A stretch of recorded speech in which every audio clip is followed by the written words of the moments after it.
श्री स्वामी समर्थ. स्वामी भक्तांनो, असे चमत्कारिक मंत्र ऐकण्यासाठी आपल्या चॅनलला सबस्क्राईब करा आणि बाजूला असलेली घंटी नक्कीच दाबा आणि आपल्या व्हिडिओला एक लाईक करून कमेंटमध्ये श्री स्वामी समर्थ असं नक्कीच लिहा. श्री स्वामी समर्थ. भक्तांनो, अर्ध्या तासात तुमच्या घरामध्ये हजारो लाखो रुपये दिसावे असे तुम्हाला वाटते का? जर होय तर मग भक्तांनो, हा मंत्र ऐकल्याने तुमच्या जीवनात धनसंपत्ती मिळवण्याचे आशीर्वाद येऊ शकतात. हा मंत्र फक्त दिवसातून 2 वेळा मोबाईलवर ऐका. मग या मंत्राचा चमत्कार स्वतः डोळ्यांनी पहा. भक्तांनो, प्रत्येक व्यक्तीला गरिबीतून मुक्ती मिळावी आणि हजारो लाखो रुपये आपल्याजवळ असावेत अशी इच्छा असते आणि साहजिकच ती इच्छा असलीच पाहिजे. त्यामुळे भक्तांनो, आज स्वामी महाराज यांनी तुमची हाक ऐकली आहे. आता अजिबात काळजी करू नका, कारण आजचा दिवस तुमच्यासाठी अत्यंत शुभ आहे. तुम्ही फक्त आज या व्हिडिओकडे दुर्लक्ष करण्याची चूक करू नका. आज तुम्हाला या मंत्राने रोख रक्कम मिळेल. हा मंत्र विशेषतः धनप्राप्तीसाठी आहे. तुम्हाला करोडपती होण्यासाठी या मंत्राने जास्त वेळ लागणार नाही. हा मंत्र 108 वेळा पूर्ण विश्वासाने आणि सच्च्या मनाने ऐकल्यास तुम्हाला जे काही हजारो लाखो रुपये हवे आहेत ते तुम्हाला सहज मिळतील. पण जरा धीर धरा. स्वामी महाराज खूप दयाळू आहेत. आज ते तुमचे नशीब नक्कीच बदलतील. तर भक्तांनो, आता अजिबात काळजी करू नका. तुम्ही फक्त दिवसातून 2 वेळा या मंत्राचा जप ऐका आणि बाजूला प्ले करून सोडून द्या. मग असे केल्याने तुम्हाला एकाच वेळी गुप्त मार्गाने पैसे मिळतील. भक्तांनो, तुम्ही तुमच्या घरातील वाढत्या गरिबीने हैराण आहात का? तर मग फक्त 5 मिनिटे हा मंत्र ऐकून तुमचे जीवन बदला. भक्तांनो, आज आम्ही तुमच्यासाठी श्री स्वामी समर्थ महाराज यांचा असा पवित्र, चमत्कारिक, शक्तिशाली आणि प्रभावी मंत्र घेऊन आलो आहोत, जो सर्वात मोठ्या समस्या आणि त्रास मुळापासून नाहीसा करतो. या जगात प्रत्येक व्यक्तीला सुख, समृद्धी आणि शांती हवी असते आणि त्यासाठी ते मनापासून अहोरात्र कष्ट करतात, पण तरीही त्यांना जे पाहिजे ते मिळत नाही. या सर्व गोष्टी मिळवण्याचा एक साधा आणि सोपा मार्ग आहे. हे तुम्हाला माहिती आहे का? नाही ना? मग लक्ष देऊन ऐका.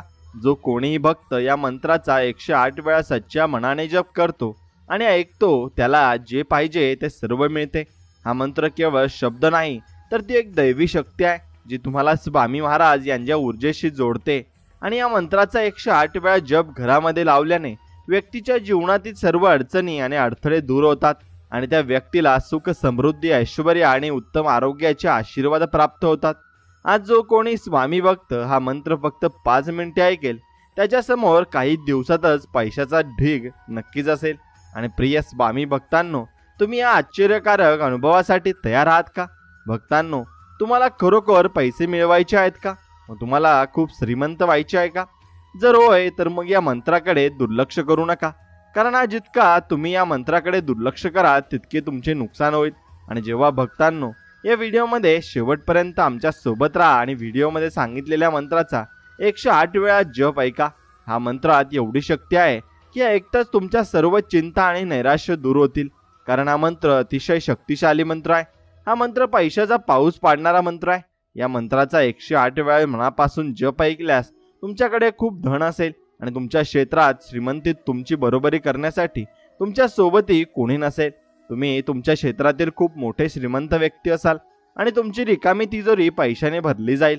भक्तांनो, जर या मंत्राचा जप नीट ऐकला तर अशक्य ही कामे शक्य होतात आणि धनसंपत्तीचा मोठा लाभ होतो.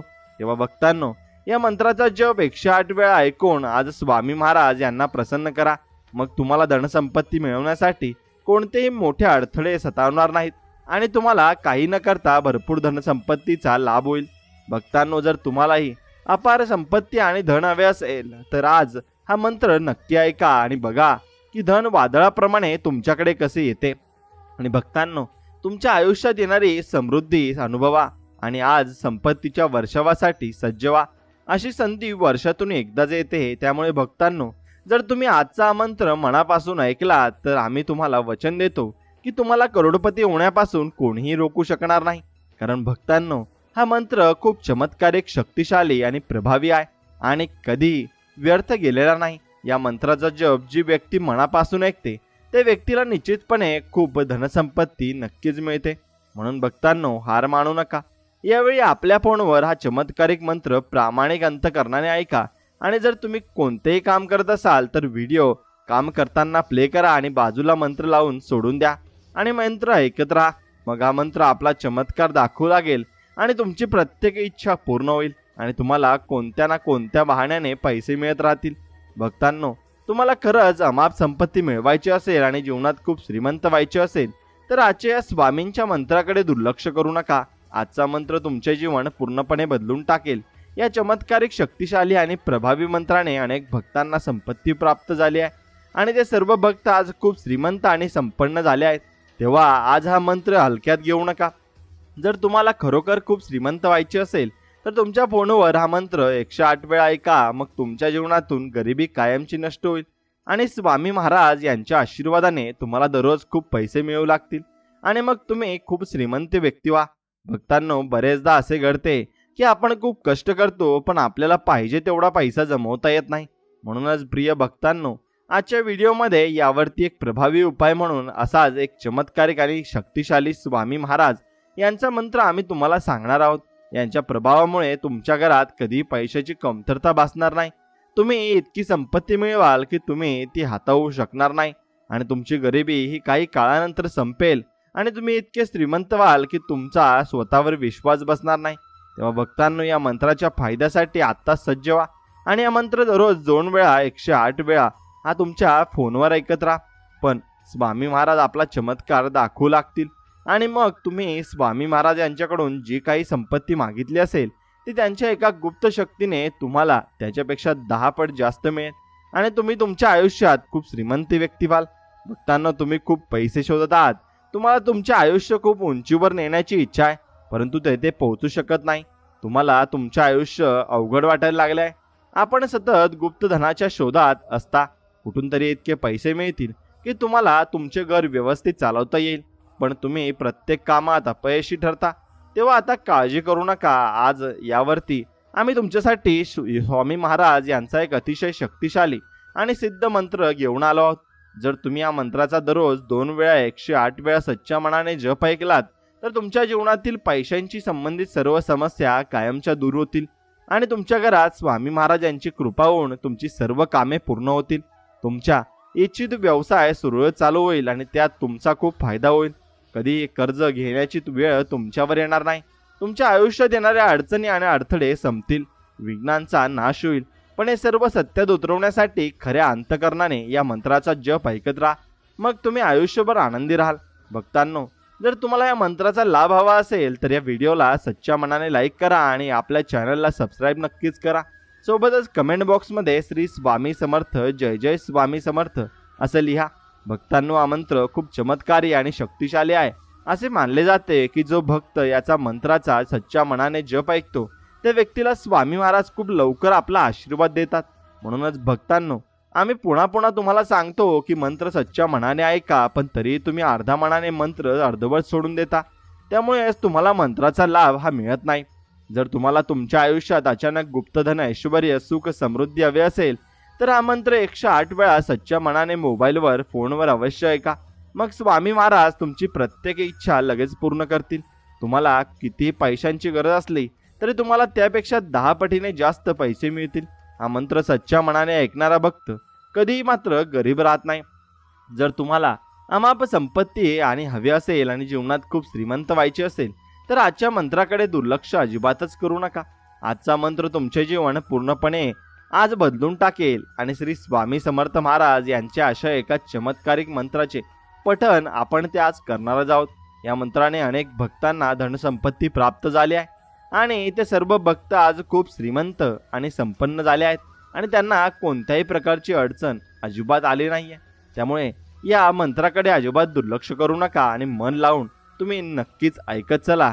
तुम्हालाही त्याचा अनुभव हा नक्कीच येणार आहे आणि तुम्हाला या जीवनामध्ये तुम्हाला जर खरंच दुसऱ्यांपेक्षा पुढे जायचे असेल आणि तुमच्या हातामध्ये धन टिकवायचे असेल तर हा मंत्र तुमच्यासाठीच आहे आणि हा तुम्ही नक्कीच ऐकला पाहिजे.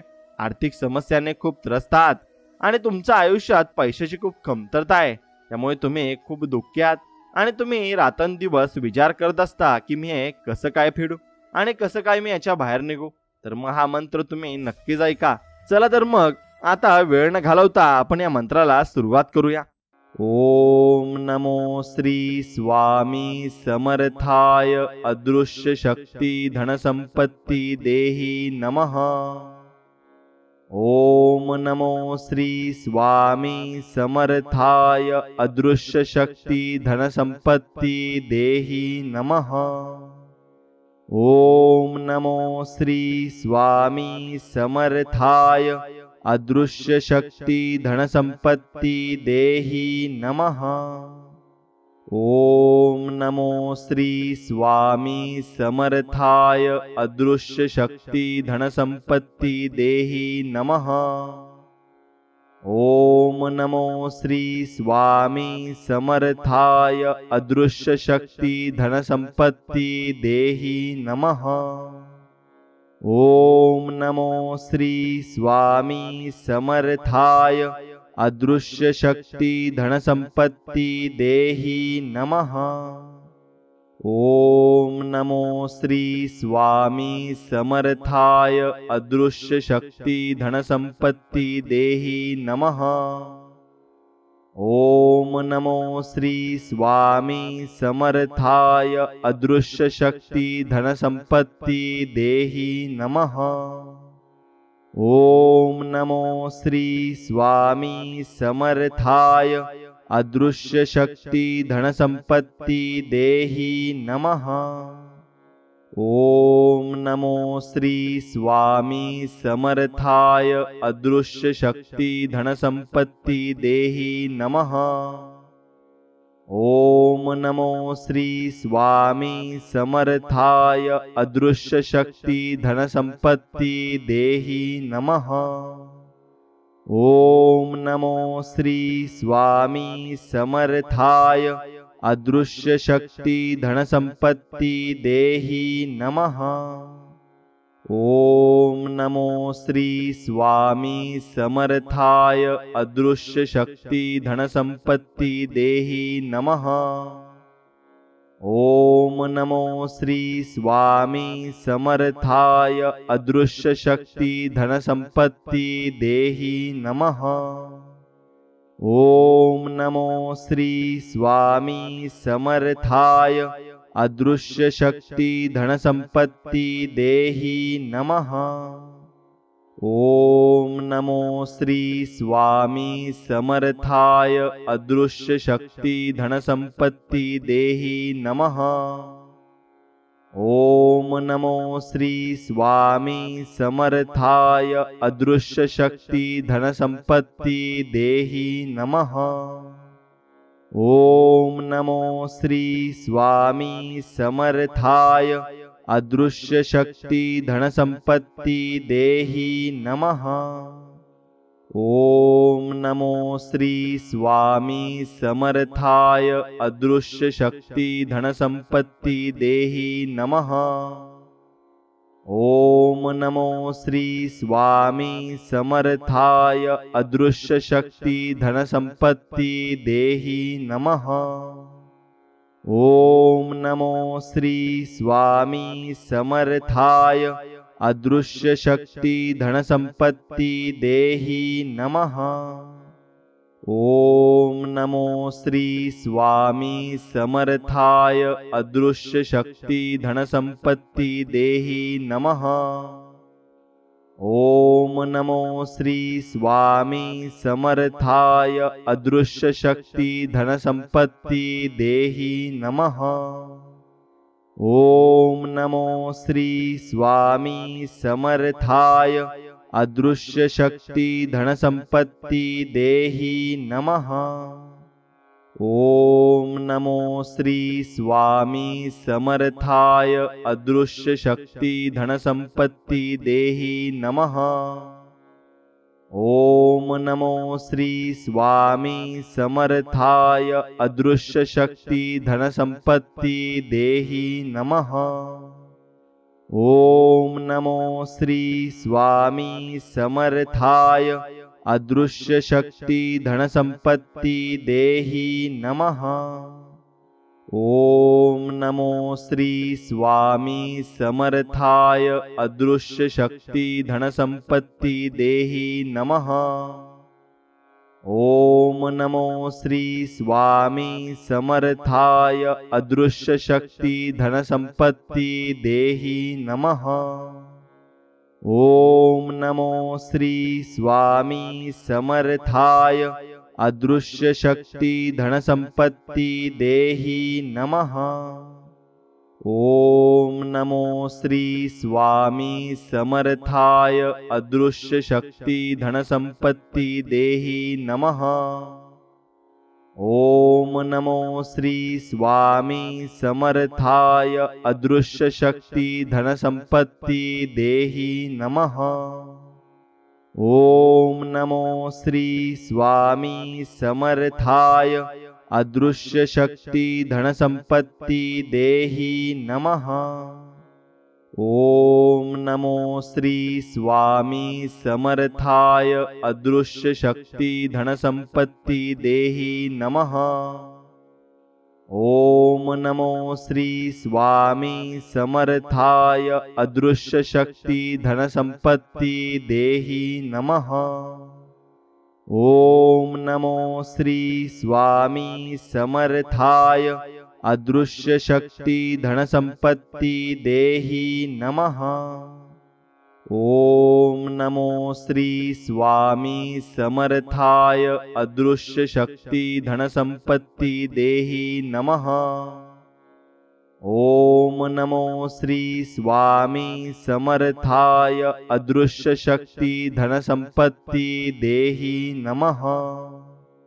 ओम नमो श्री स्वामी समर्थाय अदृश्य शक्ती धनसंपत्ती देहि नमः।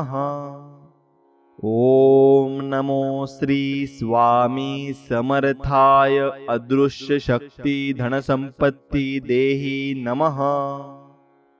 ओम नमो श्री स्वामी समर्थाय अदृश्य शक्ती धनसंपत्ती देहि नमः। ओम नमो श्री स्वामी समर्थाय अदृश्य शक्ती धनसंपत्ती देहि नमः। ओम नमो श्री स्वामी समर्थाय अदृश्य शक्ती धनसंपत्ती देहि नमः। ओम नमो श्री स्वामी समर्थाय अदृश्य शक्ती धनसंपत्ती देहि नमः। ओम नमो श्री स्वामी समर्थाय अदृश्य शक्ती धनसंपत्ती देहि नमः। ओम नमो श्री स्वामी समर्थाय अदृश्य शक्ती धनसंपत्ती देहि नमः। ओम नमो श्री स्वामी समर्थाय अदृश्य शक्ती धनसंपत्ती देहि नमः। ओम नमो श्री स्वामी समर्थाय अदृश्य शक्ती धनसंपत्ती देहि नमः। ओम नमो श्री स्वामी समर्थाय अदृश्य शक्ती धनसंपत्ती देहि नमः। ओम नमो श्री स्वामी समर्थाय अदृश्य शक्ती धनसंपत्ती देहि नमः। ओम नमो श्री स्वामी समर्थाय अदृश्य शक्ती धनसंपत्ती देहि नमः। ओम नमो श्री स्वामी समर्थाय अदृश्य शक्ती धनसंपत्ती देहि नमः।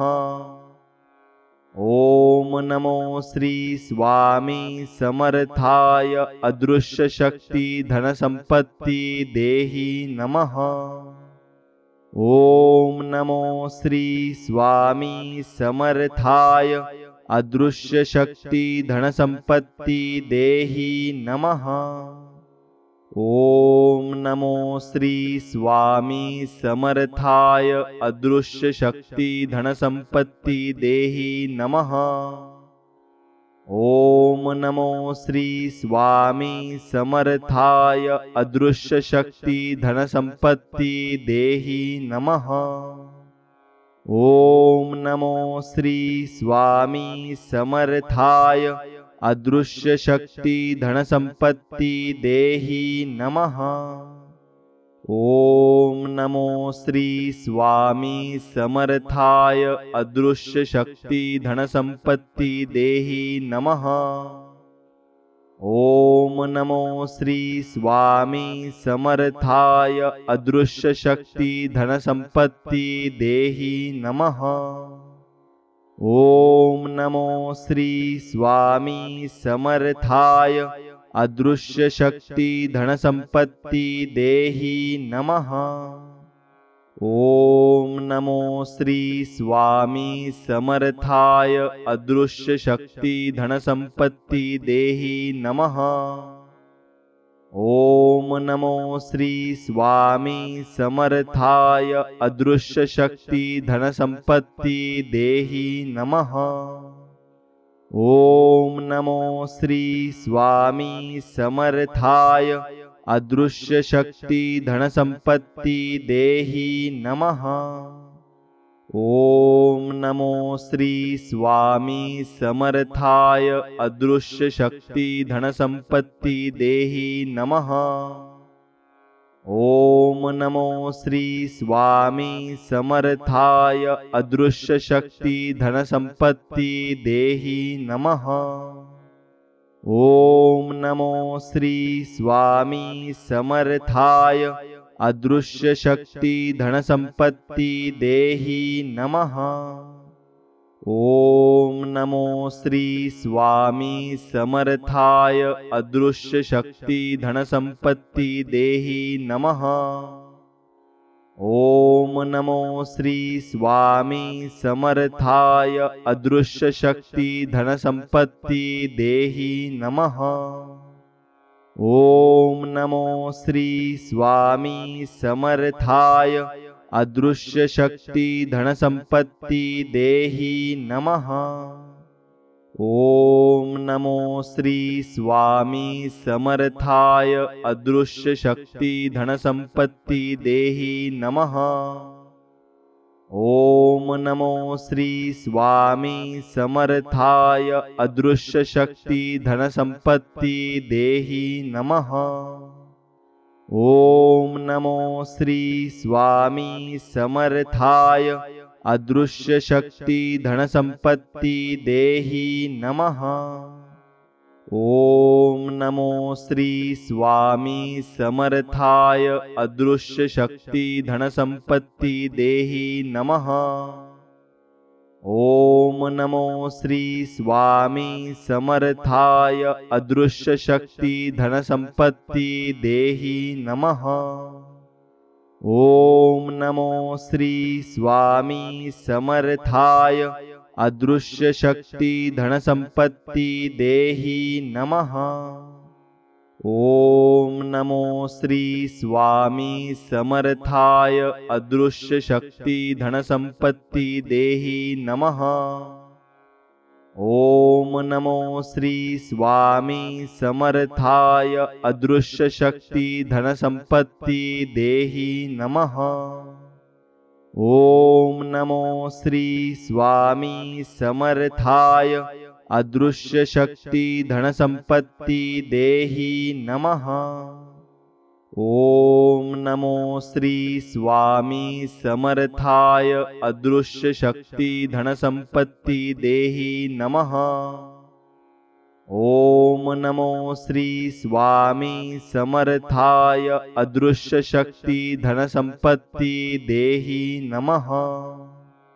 ओम नमो श्री स्वामी समर्थाय अदृश्य शक्ति धन संपत्ति देहि नमः।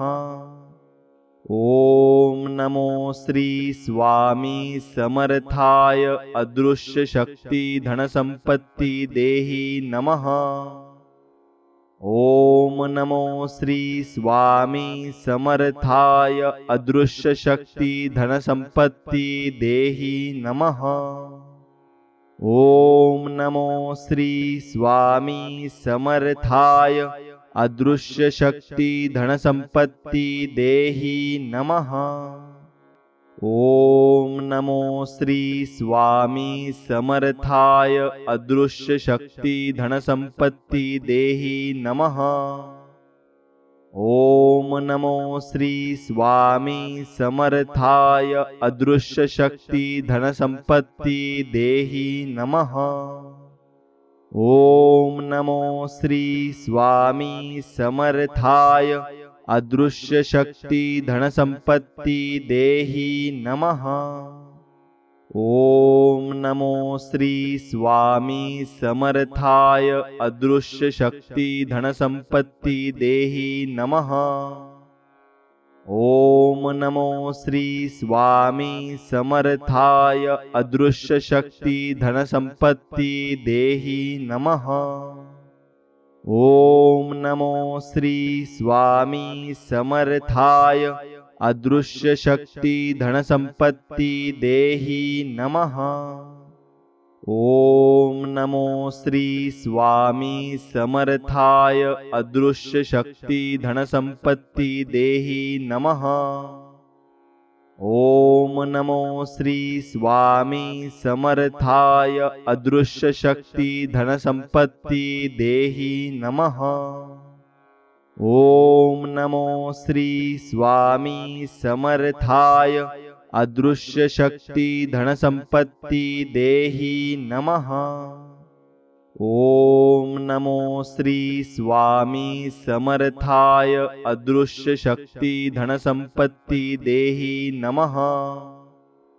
ओम नमो श्री स्वामी समर्थाय अदृश्य शक्ति धन संपत्ति देहि नमः।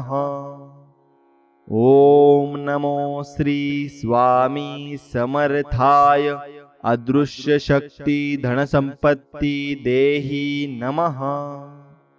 ओम नमो श्री स्वामी समर्थाय अदृश्य शक्ति धन संपत्ति देहि नमः। ओम नमो श्री स्वामी समर्थाय अदृश्य शक्ति धन संपत्ति देहि नमः। ओम नमो श्री स्वामी समर्थाय अदृश्य शक्ति धन संपत्ति देहि नमः। ओम नमो श्री स्वामी समर्थाय अदृश्य शक्ति धन संपत्ति देहि नमः। ओम नमो श्री स्वामी समर्थाय अदृश्य शक्ति धन संपत्ति देहि नमः। ओम नमो श्री स्वामी समर्थाय अदृश्य शक्ति धन संपत्ति देहि नमः। ओम नमो श्री स्वामी समर्थाय अदृश्य शक्ति धन संपत्ति देहि नमः। ओम नमो श्री स्वामी समर्थाय अदृश्य शक्ति धन संपत्ति देहि नमः। ओम नमो श्री स्वामी समर्थाय अदृश्य शक्ति धन संपत्ति देहि नमः। ओम नमो श्री स्वामी समर्थाय अदृश्य शक्ति धन संपत्ति देहि नमः। ओम नमो श्री स्वामी समर्थाय अदृश्य शक्ति धन संपत्ति देहि नमः। ओम नमो श्री स्वामी समर्थाय अदृश्य शक्ति धन संपत्ति देहि नमः। ओम नमो श्री स्वामी समर्थाय अदृश्य शक्ति धन संपत्ति देहि नमः। ओम नमो श्री स्वामी समर्थाय अदृश्य शक्ति धन संपत्ति देहि नमः। ओम नमो श्री स्वामी समर्थाय अदृश्य शक्ति धन संपत्ति देहि नमः। ओम नमो श्री स्वामी समर्थाय अदृश्य शक्ति धन संपत्ति देहि नमः। ओम नमो श्री स्वामी समर्थाय अदृश्य शक्ति धन संपत्ति देहि नमः। ओम नमो श्री स्वामी समर्थाय अदृश्य शक्ति धन संपत्ति देहि नमः। ओम नमो श्री स्वामी समर्थाय अदृश्य शक्ति धन संपत्ति देहि नमः। ओम नमो श्री स्वामी समर्थाय अदृश्य शक्ति धन संपत्ति देहि नमः।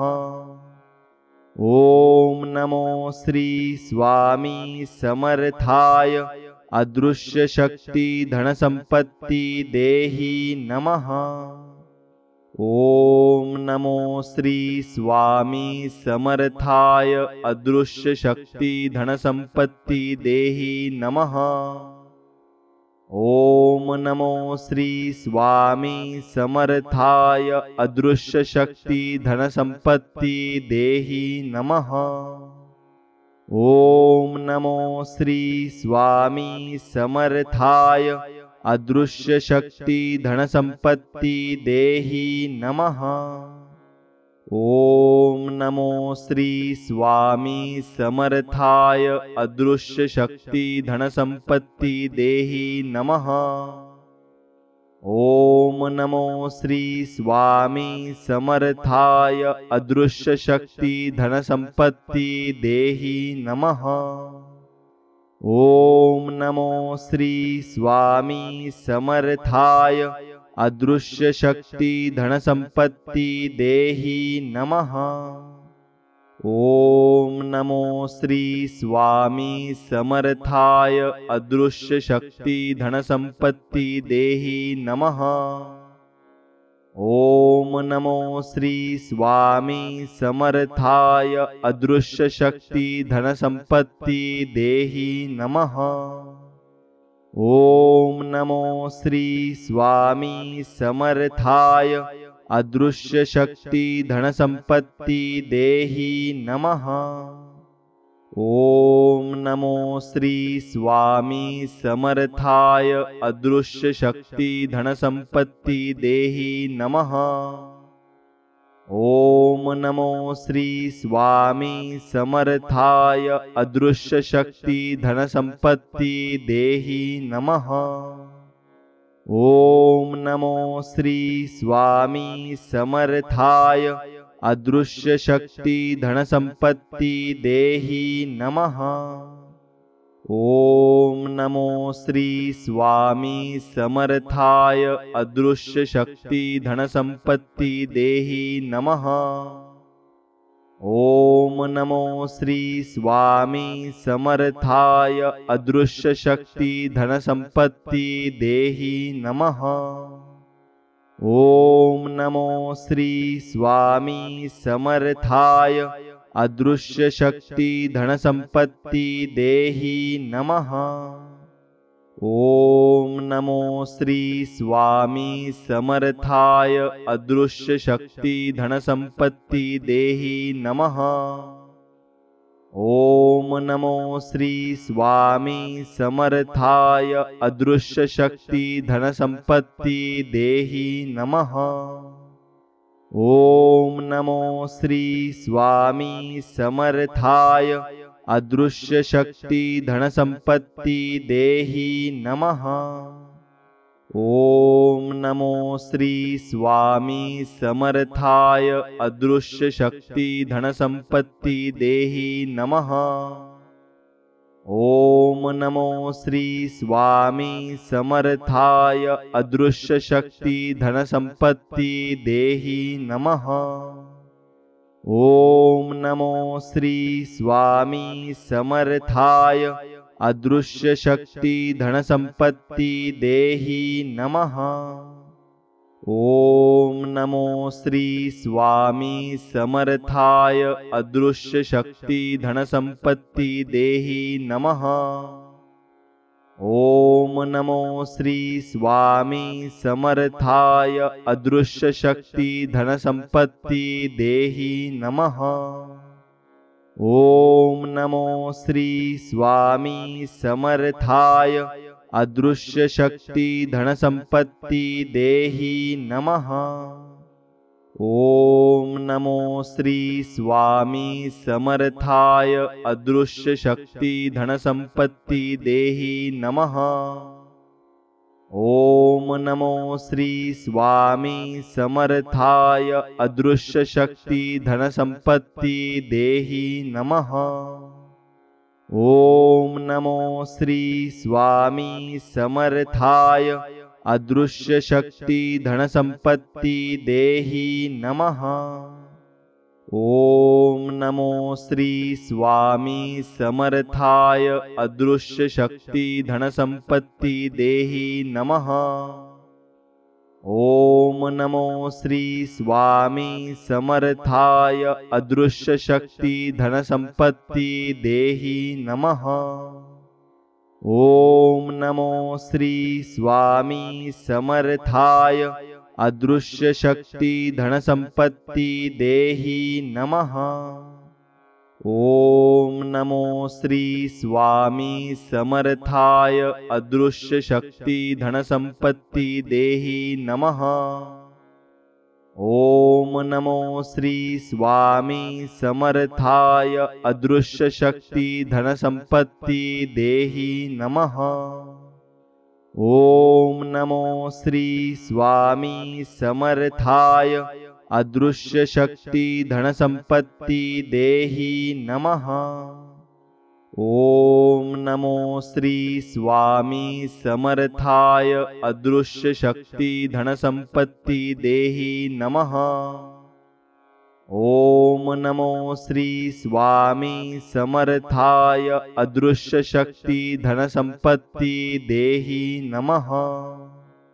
ओम नमो श्री स्वामी समर्थाय अदृश्य शक्ति धन संपत्ति देहि नमः।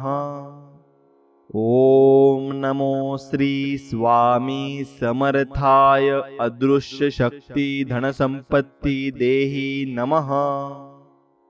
ओम नमो श्री स्वामी समर्थाय अदृश्य शक्ति धन संपत्ति देहि नमः। ओम नमो श्री स्वामी समर्थाय अदृश्य शक्ति धन संपत्ति देहि नमः।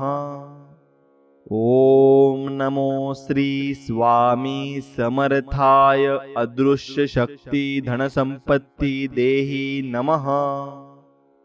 ओम नमो श्री स्वामी समर्थाय अदृश्य शक्ति धन संपत्ति देहि नमः। ओम नमो श्री स्वामी समर्थाय अदृश्य शक्ति धन संपत्ति देहि नमः। ओम नमो श्री स्वामी समर्थाय अदृश्य शक्ति धन संपत्ति देहि नमः। ओम नमो श्री स्वामी समर्थाय अदृश्य शक्ति धन संपत्ति देहि नमः।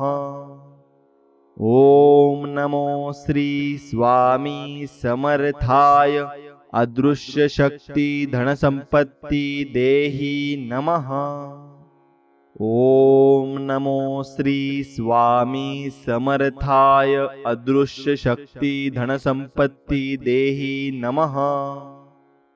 ओम नमो श्री स्वामी समर्थाय अदृश्य शक्ति धन संपत्ति देहि नमः।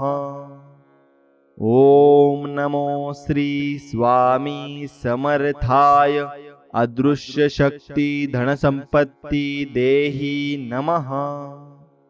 ओम नमो श्री स्वामी समर्थाय अदृश्य शक्ति धन संपत्ति देहि नमः। ओम नमो श्री स्वामी समर्थाय अदृश्य शक्ति धन संपत्ति देहि नमः। ओम नमो श्री स्वामी समर्थाय अदृश्य शक्ति धन संपत्ति देहि नमः। ओम नमो श्री स्वामी समर्थाय अदृश्य शक्ति धन संपत्ति देहि नमः। ओम नमो श्री स्वामी समर्थाय अदृश्य शक्ति धन संपत्ति देहि नमः। ओम नमो श्री स्वामी समर्थाय अदृश्य शक्ति धन संपत्ति देहि नमः।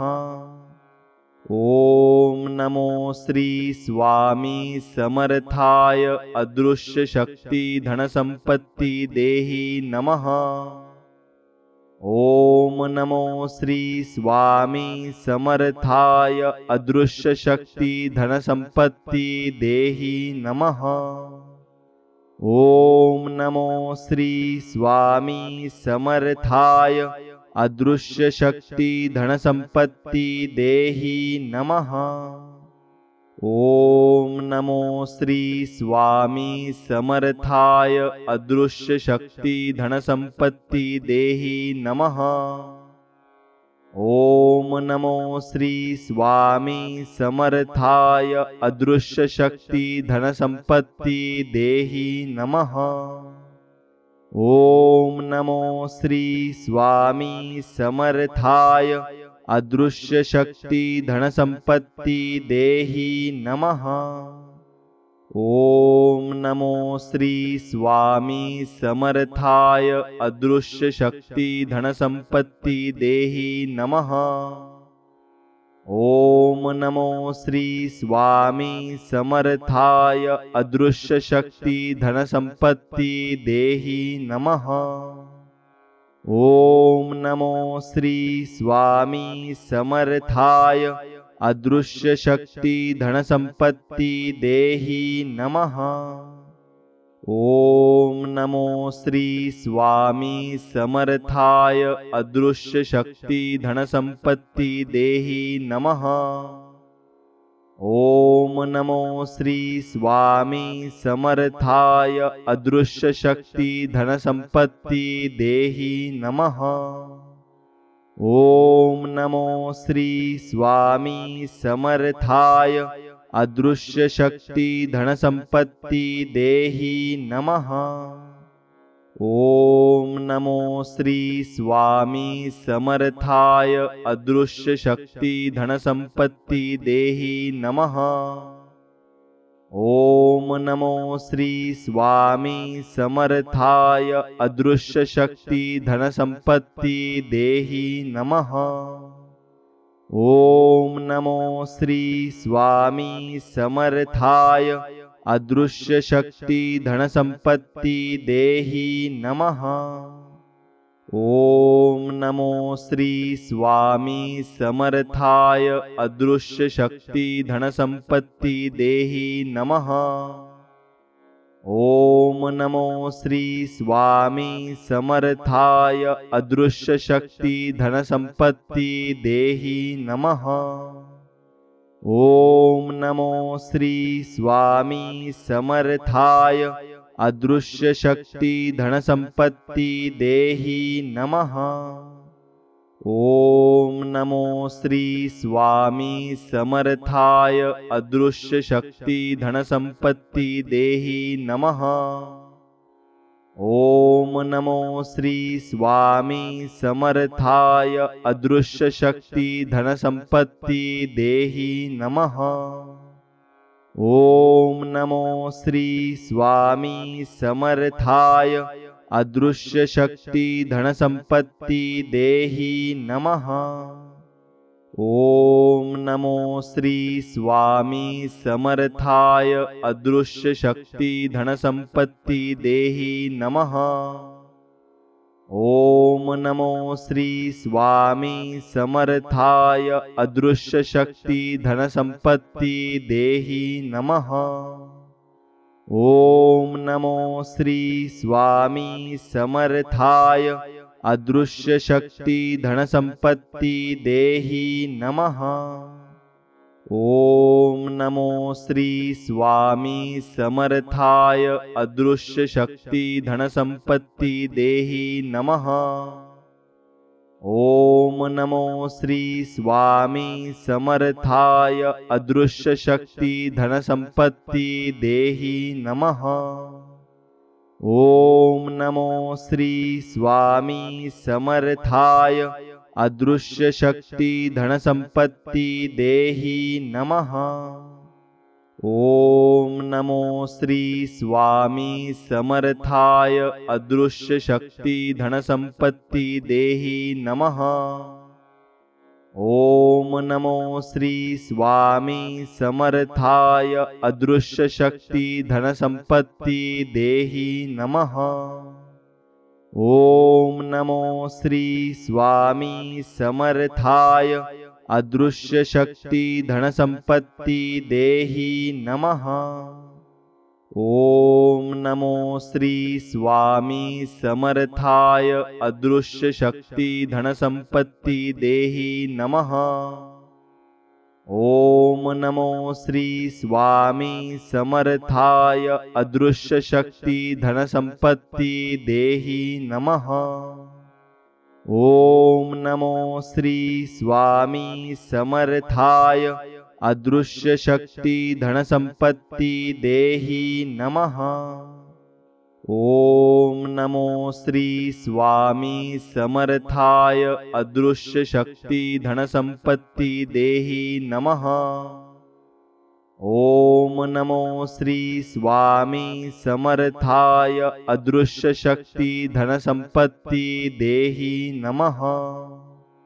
ओम नमो श्री स्वामी समर्थाय अदृश्य शक्ति धन संपत्ति देहि नमः। ओम नमो श्री स्वामी समर्थाय अदृश्य शक्ति धन संपत्ति देहि नमः। ओम नमो श्री स्वामी समर्थाय अदृश्य शक्ति धन संपत्ति देहि नमः।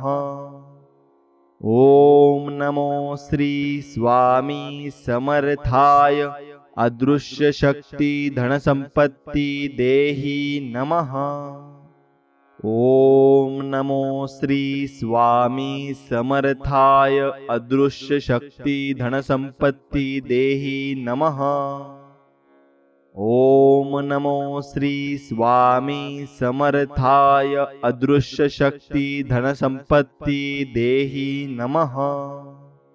ओम नमो श्री स्वामी समर्थाय अदृश्य शक्ति धन संपत्ति देहि नमः।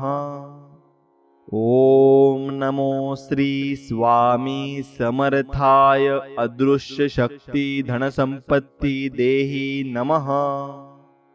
ओम नमो श्री स्वामी समर्थाय अदृश्य शक्ति धन संपत्ति देहि नमः।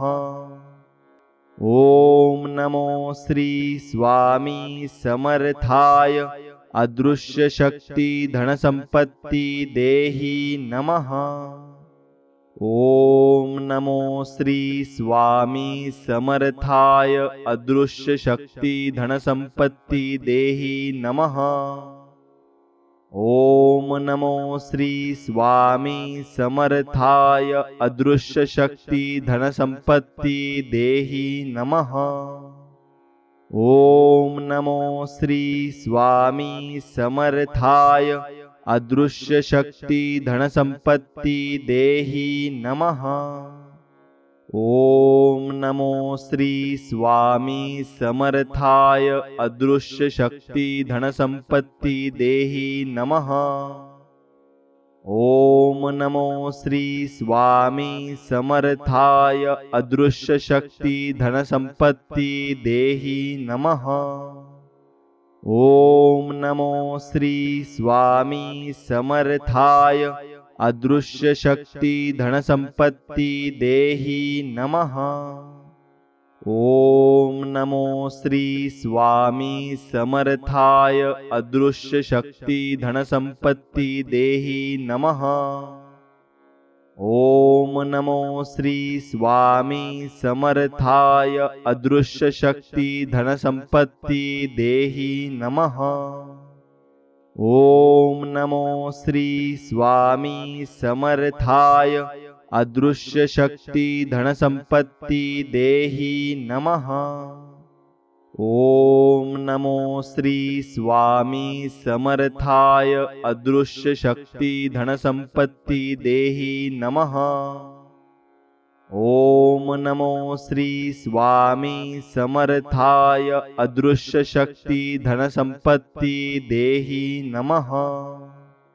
ओम नमो श्री स्वामी समर्थाय अदृश्य शक्ति धन संपत्ति देहि नमः।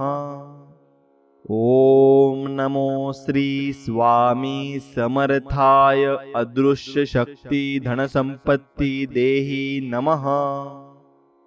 ओम नमो श्री स्वामी समर्थाय अदृश्य शक्ति धन संपत्ति देहि नमः। ओम नमो श्री स्वामी समर्थाय अदृश्य शक्ति धन संपत्ति देहि नमः। ओम नमो श्री स्वामी समर्थाय अदृश्य शक्ति धन संपत्ति देहि नमः। ओम नमो श्री स्वामी समर्थाय अदृश्य शक्ति धन संपत्ति देहि नमः। ओम नमो श्री स्वामी समर्थाय अदृश्य शक्ति धन संपत्ति देहि नमः।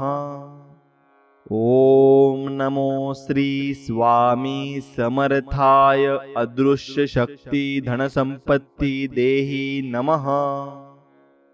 ओम नमो श्री स्वामी समर्थाय अदृश्य शक्ति धन संपत्ति देहि नमः।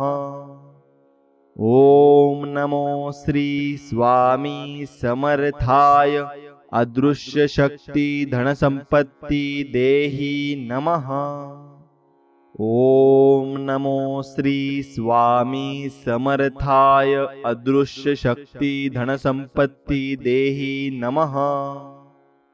ओम नमो श्री स्वामी समर्थाय अदृश्य शक्ति धन संपत्ति देहि नमः।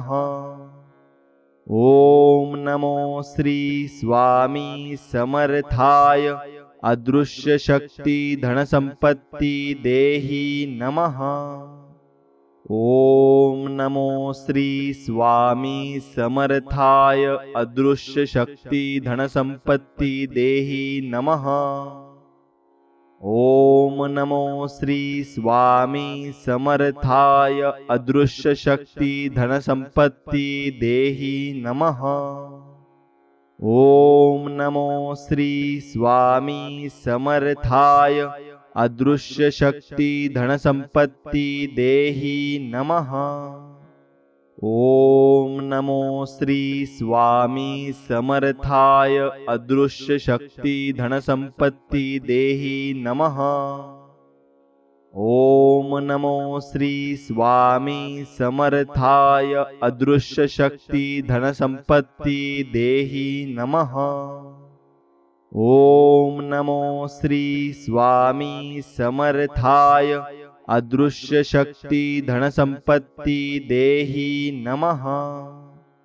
ओम नमो श्री स्वामी समर्थाय अदृश्य शक्ति धन संपत्ति देहि नमः।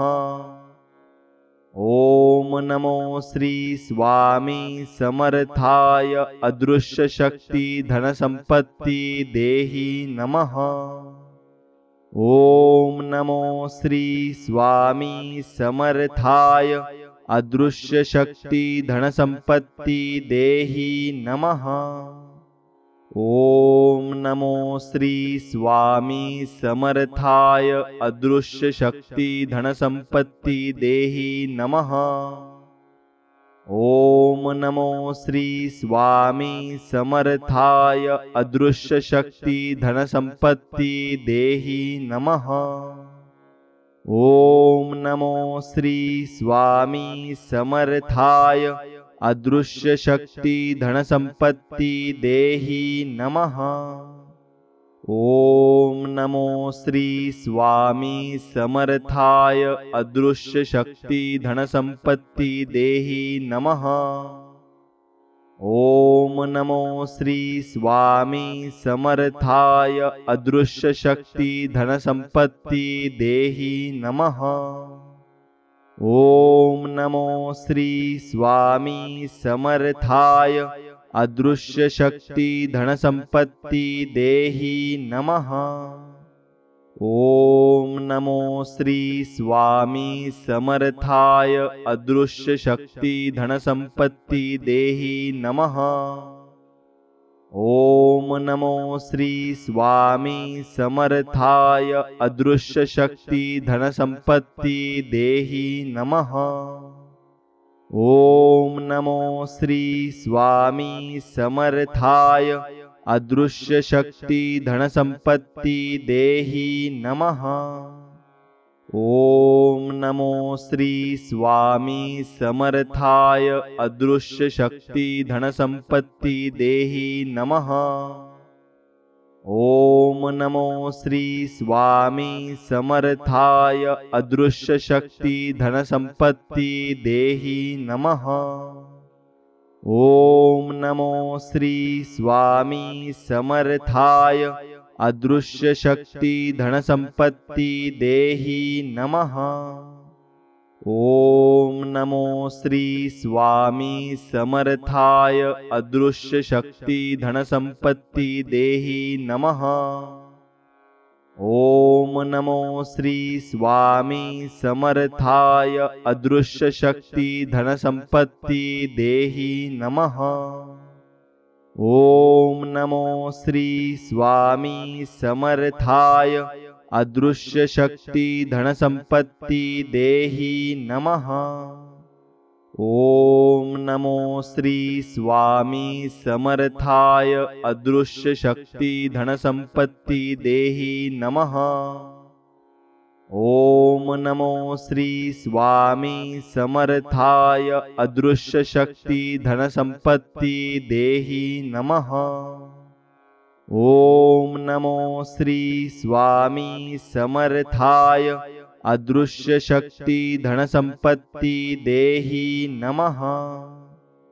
ओम नमो श्री स्वामी समर्थाय अदृश्य शक्ती धनसंपत्ती देहि नमः। ओम नमो श्री स्वामी समर्थाय अदृश्य शक्ती धनसंपत्ती देहि नमः। ओम नमो श्री स्वामी समर्थाय अदृश्य शक्ती धनसंपत्ती देहि नमः। ओम नमो श्री स्वामी समर्थाय अदृश्य शक्ती धनसंपत्ती देहि नमः। ओम नमो श्री स्वामी समर्थाय अदृश्य शक्ती धनसंपत्ती देहि नमः। ओम नमो श्री स्वामी समर्थाय अदृश्य शक्ती धनसंपत्ती देहि नमः। ओम नमो श्री स्वामी समर्थाय अदृश्य शक्ती धनसंपत्ती देहि नमः। ओम नमो श्री स्वामी समर्थाय अदृश्य शक्ती धनसंपत्ती देहि नमः। ओम नमो श्री स्वामी समर्थाय अदृश्य शक्ती धनसंपत्ती देहि नमः। ओम नमो श्री स्वामी समर्थाय अदृश्य शक्ती धनसंपत्ती देहि नमः। ओम नमो श्री स्वामी समर्थाय अदृश्य शक्ती धनसंपत्ती देहि नमः। ओम नमो श्री स्वामी समर्थाय अदृश्य शक्ती धनसंपत्ती देहि नमः। ओम नमो श्री स्वामी समर्थाय अदृश्य शक्ती धनसंपत्ती देहि नमः। ओम नमो श्री स्वामी समर्थाय अदृश्य शक्ती धन संपत्ती देही नमः। ओम नमो श्री स्वामी समर्थाय अदृश्य शक्ती धन संपत्ती देही नमः। ओम नमो श्री स्वामी समर्थाय अदृश्य शक्ती धन संपत्ती देही नमः। ओम नमो श्री स्वामी समर्थाय अदृश्य शक्ती धन संपत्ती देही नमः। ओम नमो श्री स्वामी समर्थाय अदृश्य शक्ती धन संपत्ती देही नमः। ओम नमो श्री स्वामी समर्थाय अदृश्य शक्ती धन संपत्ती देही नमः। ओम नमो श्री स्वामी समर्थाय अदृश्य शक्ती धन संपत्ती देही नमः। ओम नमो श्री स्वामी समर्थाय अदृश्य शक्ती धन संपत्ती देही नमः। आणि हा मंत्र तुम्हाला संपूर्ण मनापासून आवडला असेल तर मनापासून आपल्या व्हिडिओला एक लाईक करा आणि तुमच्या मित्रांपर्यंत हा व्हिडिओ पुढे नक्कीच पोहोचवा। चला तर मग मित्रांनो, भेटूया अशाच एका चांगल्या आणि चमत्कारिक मंत्रामध्ये। तोपर्यंत श्री स्वामी समर्थ, जय श्रीराम, धन्यवाद।